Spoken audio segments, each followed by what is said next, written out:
তো আমার সঙ্গে খাদেম আছে আবু মুসা। তাহলে হুজুর নামছে, গাড়ি পাই না। আমরা তুমি পড়ো নাই, ইশাক নামাজ পড়ো নাই। ইশাক পড়ি কেন গাড়ি পাবে না? বড় ইশাক গাড়ি পাবা কিনা?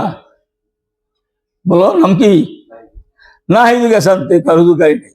আমি বলে ইশাক না বলে যাব না, ইশাক পড়লি গাড়ি। ঠিকই ইশাক পড়ছি, গাড়ি পেয়েছি।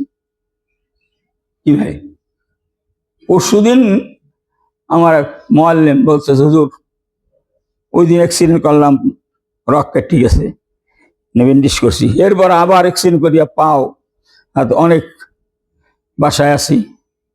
আমি বলি তুমি কি ইশাক পড়ো? না হুজুর।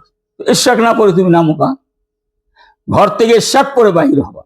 আল্লাহ পাক সারা দিন ইশাক এবং চাষ কোনো নামাজের পথে আছে।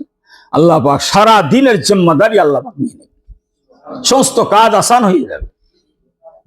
যাতে সাক্ষাৎ করো তার সাক্ষাৎ পাবা, তুমি যেথায় যাইতে সেখানে যানবাহন পাবা। আর উপরন্তু তোমার সব তো লেখা হবে। একটা কবুল হজ আর ওমরা তো আছে না নাই? পরিপূর্ণ একটা কবুল হজ আর ওমরা পাবা। তো আমরা তো এত অলসুদা, হজ নফল হজ করার জন্য আমরা ব্যস্ত, কিন্তু মসজিদে বৈশা 4 রাকাত ইশাকের নামাজ পড়তে পারি না। আমল তো এইভাবে হইতে হবে, এলেম তো আমল ছাড়া হবে।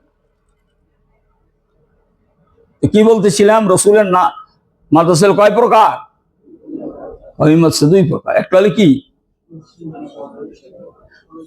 এই তর্জে সমস্ত সাহাবায়ে কেরাম, তাবিঈন, তাবে তাবিঈন, আইম্মায়ে মুজতাহিদিন, উলামায়ে মুতাকাদ্দিমিন, উলামায়ে মুতাআখিরিন, সালফে সালিহিন, বুজুরগানে দ্বীন, আউলিয়ায়ে কেরাম, এমনকি মুহাদ্দিসিনে কেরাম, যারা সত্যিকার উলুমে নববিয়া, নূরে নববিয়া যাদের ভিতরে আছে, তাদেরও মাদ্রাসা 2 প্রকার।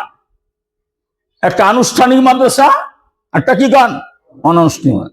এই দর্শ আনুষ্ঠানিক মাদ্রাসা।